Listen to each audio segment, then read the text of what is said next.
दोस्तों, टेक्नोलॉजी आपको पसंद हो या ना हो, लेकिन स्मार्टफोन एक ऐसी टेक्नोलॉजी है जो आज आपको सबके हाथों में दिख जाएगी। इसलिए आज इस वीडियो में हम ये डिस्कस करेंगे कि अगर आपको एक नया स्मार्टफोन खरीदना है तो क्या चीज़ें आपको चेक करनी चाहिए, क्या चीज़ों को आपको दिमाग में रखना चाहिए। 2021 में अगर आपको एक अच्छा स्मार्टफोन सेलेक्ट करना है तो 9 इंपॉर्टेंट फीचर्स पे आपको ध्यान देना चाहिए। क्या आपका फ़ोन 4G है या 5G? क्या आपके फ़ोन में एमोलेड का डिस्प्ले है या LCD का डिस्प्ले है? क्या आपका फ़ोन ग्लास बॉडी का बना हुआ है या पॉलीकार्बोनेट मटेरियल का बना हुआ है? आपके फ़ोन के प्रोसेसर की परफॉर्मेंस कैसी है? ऑपरेटिंग सिस्टम कौन सा यूज़ हुआ है आपके फ़ोन में? रैम और स्टोरेज कितनी है आपके फ़ोन की? कैमरास कैसे हैं आपके फ़ोन के अच्छी सेल्फीज़ के लिए? बैटरी कैपेसिटी कितनी है आपकी फ़ोन की? और क्या बैटरी के साथ आपको फास्ट चार्जिंग का फीचर मिलता है या नहीं? क्या आपका फ़ोन एक बजट फ़ोन है, मिड रेंज फ़ोन है या फिर एक फ्लैगशिप डिवाइस है? अगर आप इन सब चीज़ों पे ध्यान देते हो एक स्मार्टफोन खरीदने से पहले, तब आप एक अच्छा स्मार्टफोन अपने लिए सेलेक्ट कर पाओगे। बहुत सारे लोगों का ये कहना है कि अभी एक 5G फ़ोन नहीं खरीदना चाहिए क्योंकि अभी बैंड्स के बारे में पता नहीं है, अभी ऑक्शंस भी नहीं हुए और इंडिया में कब 5G टेक्नोलॉजी आएगी इस बारे में किसी को कोई अंदाज़ा ही नहीं है। लेकिन अगर आप मेरे से पर्सनली पूछो तो मैं आपसे यही कहूँगा कि अगर आप एक नया फ़ोन ले रहे हो तो आपको 5G फ़ोन ही लेना चाहिए, क्योंकि जितने भी ब्रांड्स हैं इंडिया में स्मार्टफोन्स के, उन सब ने 5G टेक्नोलॉजी वाले फ़ोन्स इंडिया में लॉन्च करने शुरू कर दिए हैं और लगभग 2 सालों में इंडिया में भी 5G आ जाएगा। तो अगर आप एक ऐसे इंसान हो जो 6 महीने या 1 साल में अपना फ़ोन बदल लेता है तो आप एक 4G फ़ोन ले सकते हो। लेकिन अगर आप एक ऐसे इंसान हो जो 2-3 या उससे ज़्यादा साल तक एक फ़ोन को यूज़ करता है तो आपको एक 5G फ़ोन ही लेना चाहिए। और बैंड्स की चिंता करने की ज़रूरत नहीं है क्योंकि वो एक सॉफ्टवेयर से कंपनी अपडेट कर देती है। तो अगर एक 4G और 5G फ़ोन में आपको चूज़ करना है तो आपको इस वक्त पे एक 5G फ़ोन ही लेना चाहिए। सबसे पहले जब हम एक स्मार्टफोन को देखते हैं तो हम उसके डिस्प्ले को देखते हैं, और अगर आपको एक अच्छा डिस्प्ले सेलेक्ट करना है तो आपको 4 इंपॉर्टेंट चीज़ों पे ध्यान देना चाहिए: display type, screen size, resolution और स्क्रीन प्रोटेक्शन। बहुत सारे लोगों का ये कंफ्यूजन होता है कि हम अपने स्मार्टफोन में एमोलेड डिस्प्ले सेलेक्ट करें या IPS LCD डिस्प्ले को सिलेक्ट करें। तो इसका आंसर बहुत ही सिंपल है। अगर आपको अपने फ़ोन में एमोलेड का डिस्प्ले 120 हर्ट्ज रिफ्रेश रेट के साथ मिलता है तो वो बेस्ट है।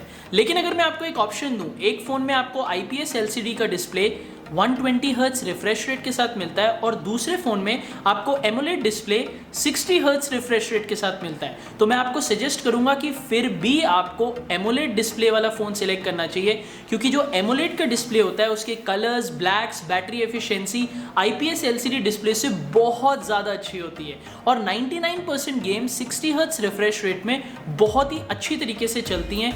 थोड़ी सी लैगिंग होती है, फिर भी आपको अच्छा गेमिंग एक्सपीरियंस देखने को मिलता है। तो अगर आपको अपने फ़ोन में डिस्प्ले सिलेक्ट करना है तो आपको एमोलेड डिस्प्ले ही सिलेक्ट करना चाहिए, क्योंकि वो लेटेस्ट टेक्नोलॉजी है और IPS LCD डिस्प्ले से ज़्यादा अच्छी है। अगर आपके हाथ बहुत ही छोटे साइज़ के हैं तो 5.5 से 6.5 इंचेस के स्क्रीन साइज़ का फ़ोन लेना आपके लिए अच्छा होगा, क्योंकि इनका साइज़ बहुत ही छोटा होता है तो इनको कैरी करना बहुत आसान होता है, इनका वेट बहुत ही हल्का होता है। और इनका वेट इसलिए हल्का होता है क्योंकि इनके अंदर बैटरी भी छोटे साइज़ की यूज़ होती है और इसलिए आप इन फ़ोन्स को पॉकेट में आसानी से डाल के बहुत ही ईजिली वॉक कर सकते हो, आपको अनकंफर्टेबल फील नहीं होता।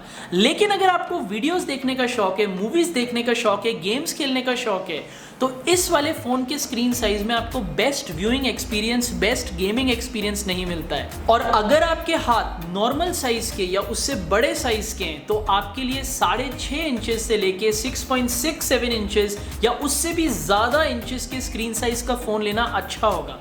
ये साइज़ के फ़ोन्स थोड़े बड़े होते हैं, लेकिन अगर आपको वीडियोस देखने का शौक है, मूवीज़ देखने का शौक है, गेम्स खेलने का शौक है, फ़ोटोज़ एडिट करने का शौक है, वीडियो एडिटिंग का शौक है, तो ये वाले साइज़ के फ़ोन्स में आपको best viewing experience, best gaming experience, best editing experience देखने को मिलता है।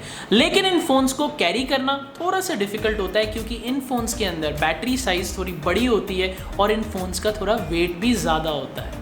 रेजोल्यूशन का मतलब होता है नंबर ऑफ पिक्सल्स जो आपको फ़ोन के डिस्प्ले में देखने को मिलते हैं। जितना ज़्यादा आपके फ़ोन के डिस्प्ले का रेजोल्यूशन होगा उतनी शार्पर इमेजेस आपको फ़ोन की स्क्रीन में देखने को मिलेगी। बहुत टाइप के रेजोल्यूशंस होते हैं जैसे HD, फुल HD प्लस, लेकिन आजकल 10,000 रुपये के फ़ोन्स में भी आपको फुल HD की स्क्रीन देखने को मिलती है। तो अगर आपका बजट 6,000 या 8,000 का है, 10,000 रुपये से कम का है, तो ही आप HD स्क्रीन को सिलेक्ट करना, वरना अपने फ़ोन में सिर्फ फुल HD स्क्रीन ही आपको सिलेक्ट करनी चाहिए। अगर आपको ये डर है कि आपके हाथ से आपका फ़ोन गिर सकता है और उसकी स्क्रीन टूट सकती है, तो आपको स्क्रीन प्रोटेक्शन पे भी ध्यान देना चाहिए। इस वक्त पे गोरिल्ला ग्लास सबसे ज़्यादा यूज़ किया हुआ प्रोटेक्टिव स्क्रीन है स्मार्टफोन्स में, और आपको मेजॉरिटी नंबर ऑफ फ़ोन्स में गोरिल्ला ग्लास 3 की प्रोटेक्शन मिली जाती है। लेकिन अगर आपको एक फ़ोन में गोरिल्ला ग्लास 5 या 6 की प्रोटेक्टिव स्क्रीन मिल रही है तो वो लेटेस्ट है और सबसे अच्छी है। क्या आप अपने फ़ोन के साथ केस कवर यूज़ करते हो? अगर करते हो तो बहुत अच्छा है, लेकिन अगर नहीं करते तो आपके फ़ोन की बॉडी किसी भी मटेरियल की बनी हो, आपको अपने फ़ोन में प्रॉब्लम आ सकती है। अगर आपके फ़ोन की बॉडी ग्लास मटेरियल की बनी है और आपका फ़ोन आपसे गलती से गिर जाता है और आप केस कवर यूज़ नहीं करते तो आपका फ़ोन डैमेज हो सकता है। और अगर आपके फ़ोन की बॉडी पॉलीकार्बोनेट या प्लास्टिक मटेरियल की बनी है और आप केस कवर यूज़ नहीं करते तो कुछ टाइम के बाद आप अपनी फ़ोन की बॉडी पे स्क्रैचेस नोटिस करोगे और आपका फ़ोन देखने में बिल्कुल भी अच्छा नहीं लगेगा। तो आपके फ़ोन की बॉडी किसी भी मटेरियल की बनी हो, आपको केस कवर अपने फ़ोन के साथ ज़रूर यूज़ करना चाहिए। लेकिन फिर भी अगर आपको प्लास्टिक मटेरियल वाला फ़ोन और ग्लास मटेरियल वाले फ़ोन में से किसी एक को सिलेक्ट करना हो, तो मैं आपको यही बोलूँगा कि आपके स्मार्टफोन में अगर प्लास्टिक बॉडी होगी तो वो ज़्यादा अच्छा होगा, क्योंकि फ़ोन के लाइफ टाइम में एक बार या उससे ज़्यादा बार फ़ोन कहीं ना कहीं हर इंसान से गिर ही जाता है। तो अगर ग्लास बॉडी होगी आपके फ़ोन की तो उसके टूटने के चांसेस ज़्यादा होंगे, और अगर प्लास्टिक बॉडी होगी तो उस पर स्क्रैचेस आएंगे लेकिन उसके टूटने के चांसेस कम होंगे। दोस्तों, अगर आपके फ़ोन की बैटरी एक दिन तक लास्ट नहीं करती तो आपको अपने फ़ोन को बार बार चार्ज करना पड़ेगा, और हो सकता है आपको अपने फ़ोन के साथ एक पावर बैंक को कैरी करना पड़ेगा जो फालतू की सरदर्दी है। इसलिए अगर आप 4,000 से 5,000 mAh की बीच की बैटरी सेलेक्ट करते हो अपने स्मार्टफोन के साथ, तो वो आपके लिए बहुत ही अच्छा रहेगा, क्योंकि कम से कम आपको एक दिन की पूरी बैटरी लाइफ मिलेगी अपने फ़ोन के साथ। और अगर आप इस साइज़ की बैटरी सेलेक्ट करते हो या इससे ज़्यादा साइज़ की बैटरी कैपेसिटी को चूज़ करते हो तो आपको एक फास्ट चार्जर भी साथ में रखना पड़ेगा, क्योंकि बड़ी बैटरी, अच्छी बैटरी को चार्ज करने में भी टाइम लगता है। और अगर आपका चार्जर फास्ट चार्जर हो तो फिर आपकी बैटरी जल्दी चार्ज होगी। तो 10 वॉट और 18 वॉट का जो चार्जर होता है वो तो बड़ा स्लो होता है, लेकिन आजकल 30 वॉट, 50 वॉट, 55 वॉट, यहाँ तक कि 65 वॉट फास्ट चार्जर्स भी स्मार्टफोन्स के साथ आ रहे हैं। तो अगर मैं एक कॉम्बिनेशन बनाऊं, 4,000 से 5,000 mAh की बैटरी, 30 वॉट या उससे ऊपर का अगर आपको चार्जर मिल जाता है इसके साथ, तो वो आपके स्मार्टफोन के लिए ज़बरदस्त कॉम्बिनेशन होता है, जो आपके फ़ोन को एक दिन की पूरी बैटरी देगा और साथ में फास्ट चार्जिंग का भी फीचर देगा। और अगर ये फास्ट चार्जर आपको इनबॉक्स मिल जाता है अपने फ़ोन के साथ, तो उससे तो अच्छी कोई बात ही नहीं हो सकती। स्मार्टफोन का दिमाग उसका प्रोसेसर होता है, और प्रोसेसर से हमें फ़ोन की स्पीड, पावर एफिशिएंसी और परफॉर्मेंस के बारे में पता चलता है। प्रोसेसर में दो इंपॉर्टेंट फैक्टर्स होते हैं, नंबर ऑफ कोर्स और क्लॉक स्पीड। जितना ज़्यादा एक प्रोसेसर की क्लॉक स्पीड होगी गीगाहर्ट्ज़ में, और जितने ज़्यादा कोर्स होंगे एक प्रोसेसर में, उतनी अच्छी परफॉर्मेंस आपको प्रोसेसर में देखने को मिलेगी। अगर आप एक नया स्मार्टफोन लेने का सोच रहे हो तो आपको अपने फ़ोन का प्रोसेसर ज़रूर चेक करना चाहिए, क्योंकि प्रोसेसर ही आपके फ़ोन की परफॉर्मेंस को डिटरमिन करता है।